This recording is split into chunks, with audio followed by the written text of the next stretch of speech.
1. Madam Speaker, ladies and gentlemen, contrary to popular belief, things can get worse, and that's exactly what happens on side proposition. Just because the governments are motivated by a good intention doesn't mean that the economic realities are automatically going to align with those intentions, and the point in which the economic slew and bloodbath of things economically, as well as promoting infighting within the communities, which is the heart of my partner's extension, can make it a bad idea. At best, side proposition has an illusion of effectiveness in terms of being able to help these individuals when you artificially, economically stimulate these particular areas, which lead to these governments having to pick and choose particular favorites, and even in instances where they give it proportionally to those selective Indians, Chinese, or Japanese, you set those particular businesses up for failure at the point in which I question the advantage of the 48th milk tea shop or the 37th herbal apothecary that's going to happen, wherein we have to understand that these particular CEDs, yes, cater to these people, but as what my partner implied, also cater to foreigners. Meaning when particular people come in and they start seeing all of these different things, that is the point in which the zero-sum nature of business and capitalism come in, at the point in which a lot of opportunities are likely to get skewed to those particular legacy businesses that opening talked about, which disproportionately harm the future generations of people who are nouveau rich or weren't able to start those businesses.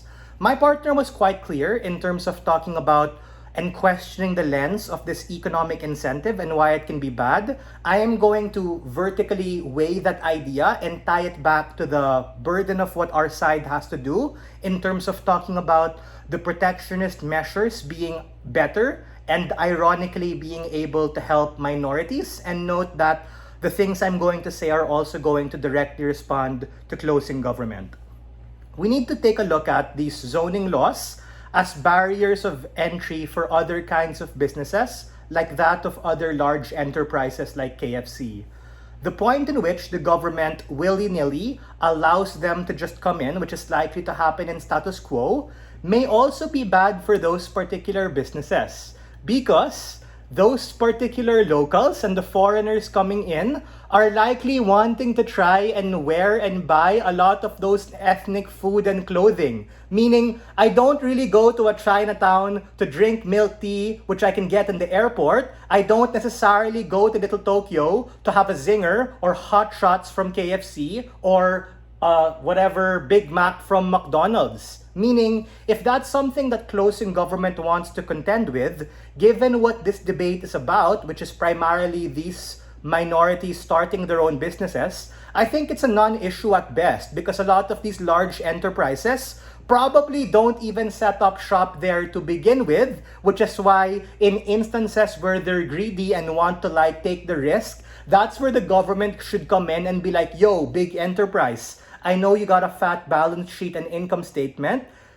I don't want you to bleed money unnecessarily, and that's why we're gonna put certain fetters and zoning laws, because not only will it unlock the harms of my partner's extension, but it can also unlock the same harms for that business, wherein if we can prevent them from having to close shop and lay off workers and not necessarily have to take a hit, even if they can, is the point in which we're likely to not allow them to do that.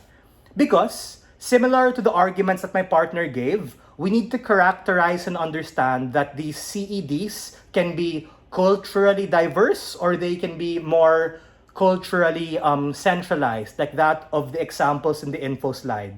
We think we rather incentivize these minorities to have their own competitive advantage from the levers of capitalism and meritocratic outcomes for those that are already there. And there's no problem, right? It just so happens that some businesses are already there, they may be making money. The point in which you make the little guy have to start their own businesses willy-nilly just because we can doesn't necessarily mean it's a good idea for them, or is it a good idea for those particular people who might economically want to retaliate.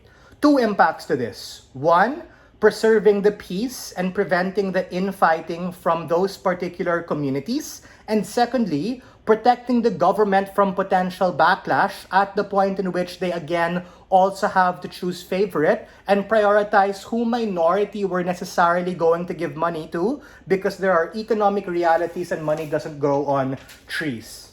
Let's take a look at closing government additional responses, right? The first thing we get coming from member of government is talking about how, yeah, a lot of these businesses have different names, but all good, man. A lot of them go to the same people anyway. My question is, then why set up other minorities for success at the point in which they can't compete, or even if they do, they have a hard time competing with those established identities? More options is not necessarily good at the point in which 70 to 80% of those won't see the light of profitability and are likelier to fail. Meaning, it's already hard enough for them to compete with themselves. We don't want to make it harder when they're forced to compete with that of KFC at the point in which that KFC, who don't have a branch or a store there, for obvious reasons, like I said in my pre-oration, we shouldn't let them willy-nilly come in and make it harder for them to do so. Things can get worse and can eat onto the margins, like what my partner mentioned, of those existing businesses, the new businesses, and even those particular people coming in. They talk about the idea of less poverty. That sounds good, but you only unlock that grand benefit at the point in which all of those things happen. But here's the even if. Even if those things do happen, it comes at the back or at the expense of other mom and pop brick and mortar stores or business carts and food stalls who fall to the wayside, ladies and gentlemen, because you gave them the false hope that those things were going to work. Ultimately, we agree with opening government. Culture is meant to be preserved. We agree with our opening that these things can happen, but closing opposition gave you the economic reality and the comparative and the nuance to why these economic things can be bad, even if it's paved with good intention, and why these zoning laws are particularly better to protect not just these big businesses, but also the small enterprises. We are very proud to stand on side negative.